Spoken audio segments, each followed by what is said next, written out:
നമസ്കാരം. ഭാരത് ലൈവിലേക്ക് സ്വാഗതം. ഭർത്താവ് ഒരു സ്ത്രീയെ ഒരു പുരുഷൻ ബലാത്സംഗം ചെയ്താൽ അപ്പോൾ നേരത്തെയൊക്കെ പറയുന്ന ഒരു സൊല്യൂഷൻ എന്ന് പറയുന്നത് അയാൾ അവളെ കെട്ടാൻ തയ്യാറാകും, നിന്നെ കല്യാണം കഴിക്കാമെന്ന് പറയുമ്പോൾ അത് അവിടെ കോംപ്രമൈസ് ആവും. ഇപ്പോൾ വിവാഹം കഴിച്ചു കഴിഞ്ഞാൽ ആ ബലാത്സംഗം ചെയ്യുന്നതിന് അതൊരു കുറ്റമാണ്. യഥാർത്ഥത്തിൽ ഒരു സ്ത്രീയെ ബലാത്സംഗം ചെയ്യാന്ന് പറഞ്ഞാൽ ഒരു കുറ്റകൃത്യമാണ്. ആ കുറ്റത്തിൽ നിന്ന് അയാൾ മോചിതനാക്കപ്പെടുകയാണ്. വിവാഹം ചെയ്യാമെന്ന് പറയുമ്പോൾ അവിടെ കോംപ്രമൈസ് ആകുമ്പോൾ അത് പഴയ ഒരു രീതിയായിരുന്നു. പക്ഷെ ഇപ്പോ മാപ്പ് പറഞ്ഞാൽ തീരുമെന്നാണോ? കാരണം ഈ വേടൻ എന്ന് പറയുന്ന റാപ്പർ വേടൻ പല പീഡന കേസിലും വന്നിട്ടുണ്ട്. അത് മുന്നൊരെണ്ണത്തിൽ മാപ്പ് പറഞ്ഞ് സറണ്ടറായി, അതോടെ ആ പരാതിയെല്ലാം തീർന്നു. അതായത് ഇത് പറയുന്നത് തന്നെ ആരൊക്കെയാണ്? ഇവിടുത്തെ സമൂഹത്തിലെ മുതിർന്ന സാമൂഹ്യ പരിഷ്കർത്താക്കളാണെന്ന് ജനം കരുതുന്ന പല സ്ത്രീ രത്നങ്ങളൊക്കെയാണ് പറയുന്നത്. അത് സ്ത്രീകൾക്ക് വേണ്ടി സംസാരിക്കുന്നവരാണ് പറയുന്നത് വേടൻ മാപ്പ് പറഞ്ഞാൽ തീരും. അപ്പൊ ഈ ബലാത്സംഗം എന്ന് പറയുന്നത് അങ്ങനത്തെ ഒരു സിമ്പിൾ കേസായി മാറിക്കഴിഞ്ഞു. പീഡനം എന്നൊക്കെ പറയുന്നത് മാപ്പ് പറഞ്ഞാൽ തീരുന്ന ഒരു കേസാണോ? സ്ത്രീയുടെ മാനത്തിന്റെ വില ഒരു മാപ്പിൽ ഒതുങ്ങുമോ? തീർച്ചയായിട്ടും. കേരളത്തിൽ ഇപ്പം രണ്ട് സാമൂഹിക ദുരന്തങ്ങളായിട്ടുള്ള രണ്ട് വ്യക്തികളാണ് ഇപ്പോൾ ഉള്ളത്. ഒന്ന് വിനായകൻ, രണ്ട് വേടൻ. മൂന്ന് ഈ സാമൂഹിക ദുരന്തങ്ങളായിട്ടുള്ള വ്യക്തികൾ വേറെ കുറേ ആളുകളുണ്ട്. പക്ഷേ അത് നമ്മൾ അവരെ പറ്റി നമ്മൾ പേരെടുത്ത് പറയാത്ത കാര്യം എന്ന് വെച്ചാൽ ഓരോ സാഹചര്യങ്ങളും നമ്മൾ പറയാറുണ്ട്. ഇപ്പോഴത്തെ സാഹചര്യത്തിൽ ഇവർ രണ്ടുപേരുമാണ്. അതുകൊണ്ട് ജാതി അധിക്ഷേപമാണ് എന്ന് പറഞ്ഞു വരേണ്ട കാര്യമില്ല. ഇവരുടെ ജാതി നമുക്ക് പ്രശ്നമേ അല്ല. ഒന്ന് കുറച്ച് നാൾ മുന്നേ ഒരു വേറൊരു വ്യക്തിയുടെ പല വീഡിയോസ് റീൽസ് ഒക്കെ കാണുമ്പോൾ നമ്മൾ വിചാരിക്കും ഇവന്റെയൊക്കെ മുന്നിൽ എന്തിനാണ് ക്യാമറയും മയക്കം പിടിച്ച് ഇവന്മാരെ നിൽക്കുന്നത് എന്ന് തോന്നുന്ന രീതിയിൽ പ്രതികരിക്കുന്ന ഒരു താരമുണ്ടായിരുന്നു. പക്ഷെ ഇപ്പോൾ അദ്ദേഹം നല്ല രീതിയിൽ മാനസാന്തരമുണ്ടായി. അദ്ദേഹം തന്നെ പറയുന്നു, എന്റെ പഴയ വീഡിയോകൾ കാണുമ്പോൾ എനിക്ക് തന്നെ അത് അരോചകമായി തോന്നുന്നു എന്ന് പറയുന്നത്. പക്ഷെ എനിക്ക് അത് കണ്ടപ്പോൾ എനിക്ക് തോന്നിയത്, ദയവ് ചെയ്ത് പോയി ഈ വിനായകനോട് ഈ കാര്യം ഒന്ന് പറയൂ. നിങ്ങൾക്കൊരു മാനസാന്തരം വന്നാൽ നിങ്ങളും നിങ്ങളെ തന്നെ വെറുക്കുന്ന അവസ്ഥ വരുമെന്ന് ആ വിനായകനോടൊന്ന് പറഞ്ഞു കൊടുക്കുമെന്ന് തോന്നുന്നു. കാരണം ഫേസ്ബുക്ക് ഒന്നും തുറക്കാൻ തോന്നില്ല. തീർച്ചയായിട്ടും ഇതാണ് ഇതിൻ്റെ ഒരു അവസ്ഥ എന്ന് പറയുന്നത്.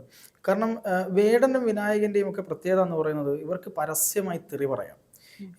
ഇവരുടെ വേടന്റെ റാപ്പ് കേൾക്കാൻ പോകുന്ന കുഞ്ഞുങ്ങളോട് കുട്ടികളോടൊക്കെ ഇവൻ പരസ്യമായി ഇവരെ വിളിക്കുന്നത് മൈ കൂട്ടിച്ചേർത്തിട്ടാണ് വിളിക്കുന്നത്.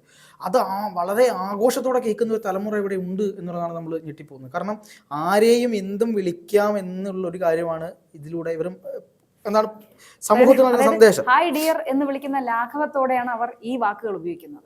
കഴിഞ്ഞ ഇപ്പൊ വിനായകന്റെ ഫേസ്ബുക്ക് ജസ്റ്റ് ഒന്ന് എടുത്തു നോക്കിയുള്ളൂ, തലവെരുക്കുന്നു. എന്തൊക്കെയാണ് എഴുതി കൂട്ടി വെച്ചേക്കുന്നത്? ഇതൊരു സോഷ്യൽ മീഡിയ പ്ലാറ്റ്ഫോം ആണ്. ശ്വേതാ മേനോന്റെ സിനിമയുടെ ചില കട്ടിങ്സും പോസ്റ്ററും എല്ലാം ഏതോ പോൺ സൈറ്റിൽ കണ്ടെന്ന് പറഞ്ഞ് ഒരു മഹാൻ കേസ് കൊടുക്കാൻ പോയി. അപ്പൊ ഇതൊന്നും ഇയാൾ കാണുന്നില്ലേ? അല്ല, വിനായകൻ ചില കാര്യങ്ങളിൽ മാത്രമേ പ്രതികരിക്കുള്ളൂ. അതാണ് വിനായകന്റെ ഒരു കാര്യം എന്ന് പറയുന്നത്. മാത്രമല്ല, വിനായകൻ ലഹരി അഡിക്റ്റഡ് ആണോ, ഇനി വിനായകൻ വെള്ളം അടിക്കുന്നുണ്ടോ, ഇതൊന്നും നമ്മളെ സംബന്ധിച്ച് പ്രശ്നമല്ല. പക്ഷെ ഇതൊക്കെ ചെയ്തിട്ട് വെള്ളം അടിച്ചിട്ട് ലഹരി അടിച്ചിട്ട് മറ്റുള്ളവന്റെ നെഞ്ചത്തേക്ക് കയറുന്നതാണ് പ്രശ്നം.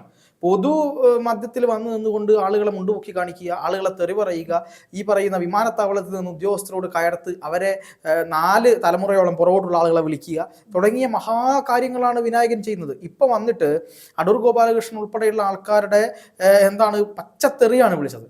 ഈ അടൂർ ഗോപാലകൃഷ്ണൻ പറഞ്ഞ കാര്യത്തോട് യോജിക്കുന്നില്ല. അദ്ദേഹം പറഞ്ഞ കാര്യത്തിന്റെ ശരി തെറ്റുകൾ സമൂഹത്തിൽ ചർച്ച ചെയ്യപ്പെടേണ്ടതാണ്. ചർച്ച ചെയ്യപ്പെട്ടുകൊണ്ടിരിക്കട്ടെ, അത് നടക്കട്ടെ. അല്ല, അതിൽ ഞാൻ ഇപ്പൊ പറഞ്ഞതുകൊണ്ട് പറയാണ്, ഞാനത് കണ്ടപ്പോ എനിക്ക് തോന്നിയത് ഒരു ട്രെയിനിങ് കൊടുക്കണം എന്ന് പറഞ്ഞത് അത് എങ്ങനെയാണ് അപമാനിക്കലാകുന്നതെന്നാണ്. അല്ല, അത് നികുതി പണം കൊടുക്കുന്നു. ഇപ്പൊ നമ്മുടെ ഇപ്പോൾ എടുത്ത വിഷയത്തിൽ വരുന്നത്, അല്ലെങ്കിൽ ഞാൻ പറയാനുള്ളത് പറയുന്നതാണ്.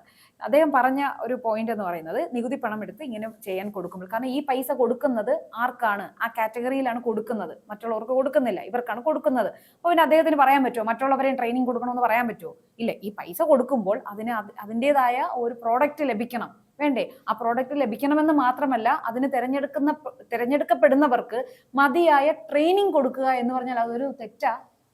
ഒരു സ്ഥാപനത്തിൽ പുതിയതായി കുറച്ച് ആൾക്കാർ ജോയിൻ ചെയ്യുമ്പോൾ അവർക്ക് അത്യാവശ്യം ട്രെയിനിങ് കൊടുക്കില്ലേ? ആ ട്രെയിനിങ് കൊടുക്കുന്നത് എന്തിനു വേണ്ടിയിട്ടാണ്?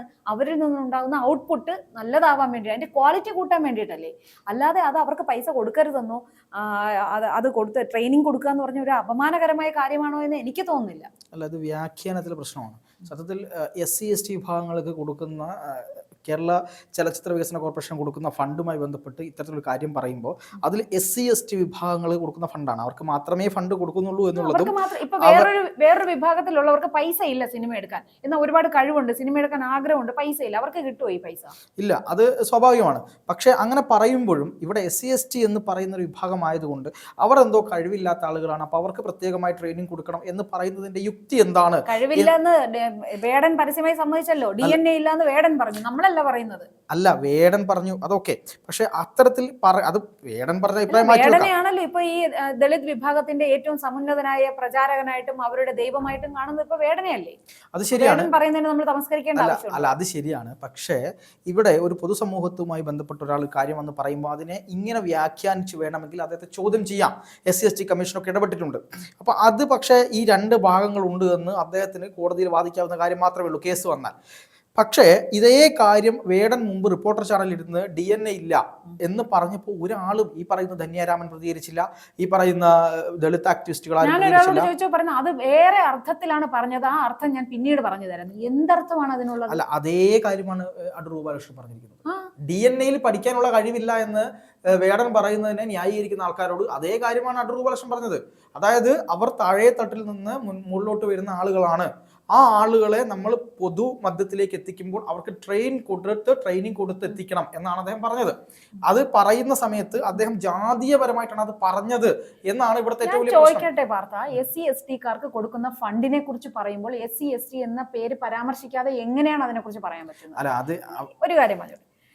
ഇപ്പൊ ഇത്തരം കാര്യങ്ങൾ ചർച്ച ചെയ്തപ്പോൾ എൻ്റെ ഒരു സുഹൃത്ത് എനിക്ക് പറഞ്ഞു തന്നൊരു കഥയാണ്. ആ കഥ യാഥാർത്ഥ്യമാണോ എന്നോ എനിക്കറിയില്ല, എന്നാൽ ആ കേട്ട കഥ എനിക്ക് ഇഷ്ടപ്പെട്ടു, അതുകൊണ്ട് ഞാൻ പറഞ്ഞുതരാം. നാരായണ ഗുരു, അദ്ദേഹം ഈ ജാതിക്കെതിരെ പോരാടിയ ഒരാളാണ്, സാമൂഹ്യ പരിഷ്കർത്താവാണ്. അദ്ദേഹം എല്ലാ ആൾക്കാരുമായും ഒരുപോലെ മിങ്കിൾ ചെയ്തിരുന്ന ഒരാളാണ്. അദ്ദേഹം ഒരു ദിവസം നടന്നു വരുമ്പോൾ ഒരാള്, അതായത് വേറൊരു ജാതിയിൽപ്പെട്ട ഒരാള്, അതായത് ദേഹത്ത് മൊത്തം ചെളിയും വേർപ്പും മുഷിഞ്ഞ ഓടി വന്ന് ഇദ്ദേഹത്തെ കെട്ടിപ്പിടിച്ചു. അപ്പൊ ഇദ്ദേഹം പെട്ടെന്ന് എന്തോന്നു മാറി നിൽക്കടാന്ന് പറഞ്ഞ് വഴക്ക് പറഞ്ഞു മാറ്റി. അപ്പൊ അയാൾ പെട്ടെന്ന് വിഷമിച്ച് ദൂരേക്ക് പോയി. അപ്പൊ ഇദ്ദേഹം ആലോചിച്ചു, എനിക്ക് എന്തുകൊണ്ട് അങ്ങനെ തോന്നി എന്ന് അദ്ദേഹം ആലോചിച്ചു. ഞാൻ അങ്ങനെ മനസ്സുകൊണ്ട് അങ്ങനെ ചിന്തിക്കുന്ന ഒരാളല്ല, എന്നിട്ട് എനിക്ക് എന്തുകൊണ്ട് അങ്ങനെ അവനെ പെട്ടെന്ന് അകറ്റി നിർത്താൻ തോന്നി എന്ന് ചോദിച്ചപ്പോൾ അദ്ദേഹത്തിന് ഉത്തരം കിട്ടി. നീ പോയി കുളിച്ചിട്ട് വാ എന്ന് പിന്നെ വിളിച്ചിട്ട് പറഞ്ഞു, നീ പോയി കുളിച്ച് വൃത്തിയായി വന്നു. കുളിച്ച് വൃത്തിയായി വന്നപ്പോൾ അദ്ദേഹം ഗാഠം പുണർന്നു എന്നാണ് പറയുന്നത്. അതെന്താണ്? ആ വൃത്തിയില്ലായ്മ കൊണ്ടാണ് അദ്ദേഹത്തിന് പെട്ടെന്ന്, അതിപ്പോ ഒരു ബ്രാഹ്മണനായാലും കുളിക്കാതെ ഡ്രെയിനേജിൽ മുങ്ങി വന്നാല് ആരെങ്കിലും കെട്ടിപ്പിടിക്കുമോ? ഇല്ല. അപ്പൊ അതുകൊണ്ട് അദ്ദേഹം അന്ന് സ്വയം തിരിച്ചറിഞ്ഞതാണ് ആ വൃത്തിയുടെ ശാരീരിക വൃത്തി ആ ഭാഗത്തിൽ പറഞ്ഞു. പക്ഷെ ഇപ്പൊ വിനായകന്റെ പോസ്റ്റുകൾ നോക്കുമ്പോൾ അവിടെ എന്താണ് കാണുന്നത്?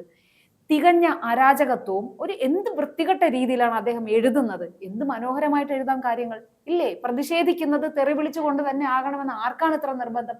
അതിനെയാണ് പറയുന്നത് ജാതീയത എന്ന്. മനസ്സിലായോ? ആ ഒരു പെരുമാറ്റം സമൂഹത്തിൽ എങ്ങനെ നമ്മൾ ഒരു കാര്യം അവതരിപ്പിക്കുന്നു എന്നുള്ളതാണ്.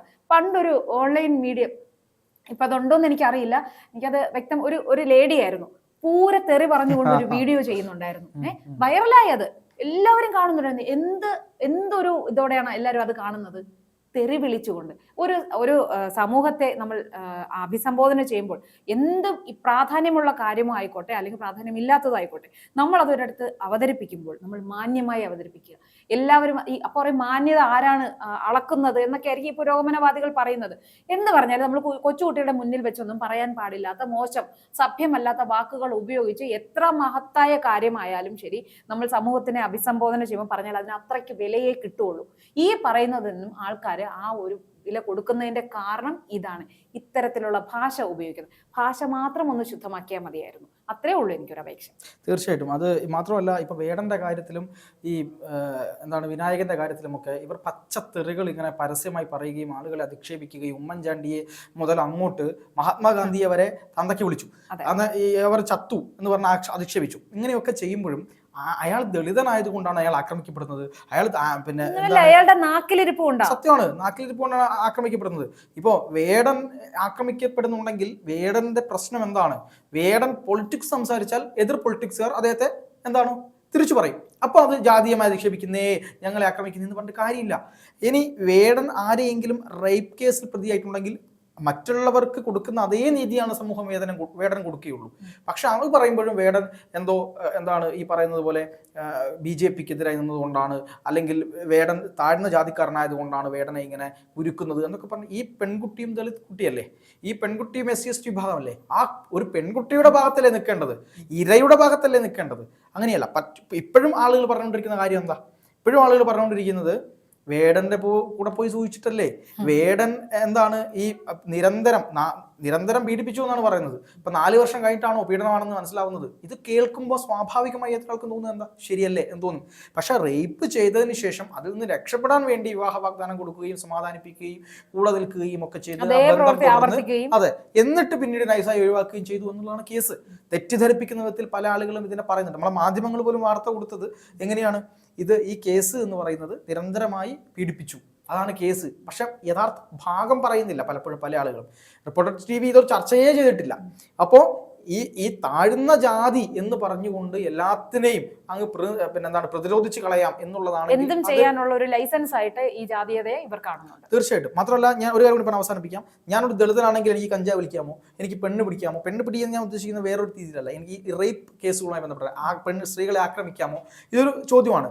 സമൂഹത്തിൽ ഇറങ്ങി നടക്കുന്ന ആളുകളെല്ലാം തെറി വിളിക്കാമോ? ആളുകളെ കയ്യേറ്റം ചെയ്യാൻ പാടുണ്ടോ? ഇതൊക്കെ ചോദ്യങ്ങളാണ്. അങ്ങനെയുള്ള ചോദ്യങ്ങൾ വരുന്ന സമയത്ത് അതൊക്കെ ഇയാൾക്കെതിരെ വരുന്ന ആക്രമണങ്ങളാണ് എന്ന് പറഞ്ഞുകൊണ്ട് പ്രതിരോധിക്കുന്ന ഒരു രീതി വളരെ ഗുരുതരമാണ്.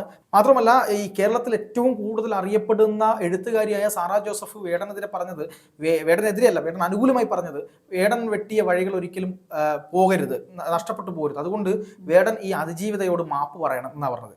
മുമ്പും വേടനെ കൊണ്ട് പറഞ്ഞത് 2 സ്ത്രീകൾ ഇതേപോലെ തന്നെ ആരോപണം ഉന്നയിച്ചപ്പോൾ അവരോട് മാപ്പ് പറയാൻ വേണ്ടി പറഞ്ഞു. അതെന്താ, വേടൻ മാത്രം മാപ്പ് പറഞ്ഞാൽ മതി, ബാക്കിയുള്ള ആളുകളൊക്കെ ജയിലിൽ പോയി കിടക്കട്ടെ. ഈ നിലപാടാണ് ഇവരൊക്കെ ഇവിടെ എടുത്തുകൊണ്ടിരിക്കുന്നത് എന്നുള്ളത് നമുക്ക് പറയാതിരിക്കാൻ കഴിയില്ല. എന്തായാലും കൂടുതൽ പരാതികളൊക്കെ വരുന്നുണ്ട്. എന്താവും എന്നുള്ളത് കാത്തിരുന്നു.